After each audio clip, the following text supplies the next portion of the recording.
Assalamualaikum warahmatullahi wabarakatuh.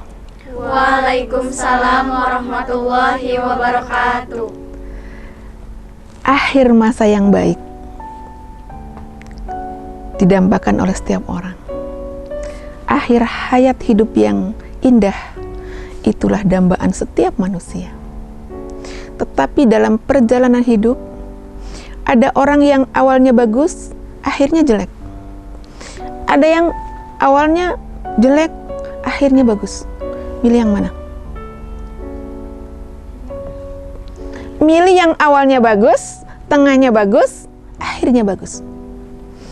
Untuk bisa husnul khotimah atau menggapai akhir hayat yang baik, tentu kita harus mempunyai langkah-langkah konkret. Yang pertama, langkah konkretnya selalu introspeksi diri. Kalau bisa, kita punya buku khusus. Hari ini harus lebih baik dari kemarin. Dan esok harus lebih baik daripada hari ini. Sehingga setiap kita akan melangkah, kita maju apa mundur? Maju. Insya Allah akan husnul khotimah. Gantungkan cita-citamu setinggi langit. Paling tidak setinggi bintang-bintang. Kalau jatuh, di antara bintang-bintang itu. Kemudian yang kedua, jadikan setiap waktu itu poin ibadah. Jadi semua waktu itu efektif dan produktif. Tidak ada waktu-waktu terbuang percuma. Semuanya itu menjadi amal soleh. Setuju ya? Setuju. Kemudian yang ketiga, jangan lupa, jangan telat bertaubat. Kan kadang-kadang orang bilang, nanti aja taubat kalau sudah tua. Nggak taunya belum taubat sudah meninggal. Ada nggak orang muda sudah meninggal? Ada. Tidak setiap orang yang muda itu lalu masih lama meninggal. Belum tentu. Tetapi kita berikhtiar supaya umurnya panjang. Tetapi umur itu ada di tangan Allah Subhanahu wa Ta'ala. Tetapi kita sebagai manusia wajib ikhtiar, baik melalui olahraga, cara berpikir yang sehat, tidak boleh iri hati, berpikir positif dan berjiwa besar, melakukan langkah-langkah supaya kita sehat dan kita panjang umur, supaya kita bisa untuk melakukan amal soleh secara maksimal. Amin. Amin.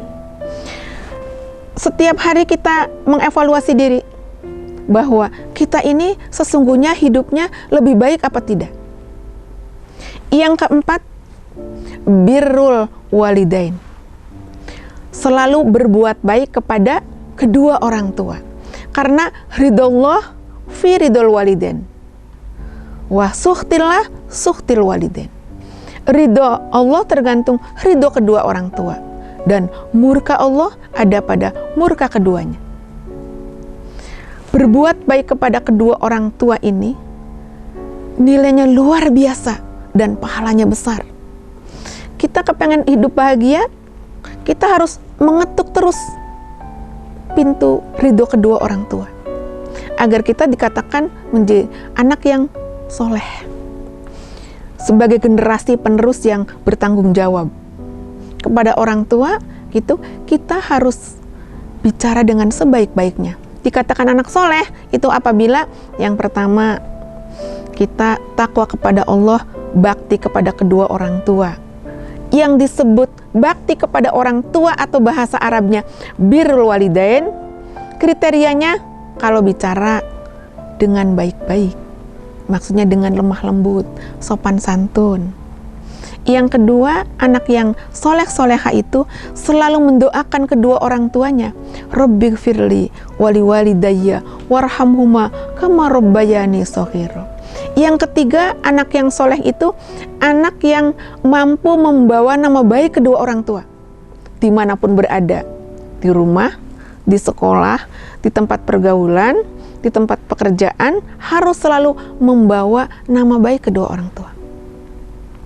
Yang keempat, selalu silaturahim, selalu datang, kalau ada bawa oleh-oleh, kalau tidak bawa senyuman saja, pasti pulangnya mah membawa sesuatu dari orang tua. Dan orang tua pasti selalu mendoakan. Dan ridho kedua orang tua itu yang terus kita mohon kepada Allah, dan kita terus berusaha keras supaya Allah meridhoinya dan hidup kita akan menjadi husnul khotimah. Yang kelima, setiap saatnya itu kita isi dengan zikir. Jadi setiap saat kita harus ingat selalu kepada Allah. Karena kalau orang yang selalu ingat Allah itu pasti di akhir hayatnya akan ingat Allah. Jadi nggak mungkin tiba-tiba akan akhir hayat lalu mengucapkan la ilaha illallah kalau sebelumnya tidak kenal Allah. Karena miftahul jannah la ilaha illallah. Jadi kuncinya surga itu adalah kalimat thayyibah la ilaha illallah. Tidak ada yang disembah kecuali Allah. Tidak ada Tuhan kecuali Allah. Kalau setiap saatnya ingat Allah Subhanahu wa ta'ala, insya Allah di akhir hayatnya itu akan mengucapkan kalimat thayyibah la ilaha illallah. Karena sebelumnya juga senantiasa mengucapkan subhanallah, walhamdulillah, wala ilaha illallah, Allahu akbar, astagfirullahaladzim. Karena terus menerus sehingga di akhir hayatnya, sekali lagi, semoga kita semua menjadi orang yang husnul khotimah dan di akhir hayatnya mengucapkan kalimat thayyibah la ilaha illallah. Tidak ada Tuhan kecuali Allah Subhanahu wa ta'ala. Tidak ada yang wajib disembah kecuali hanya Allah Subhanahu wa ta'ala. Wallahul muwaffiq ila aqwamit thoriq. Wassalamualaikum warahmatullahi wabarakatuh. Waalaikumsalam warahmatullahi wabarakatuh.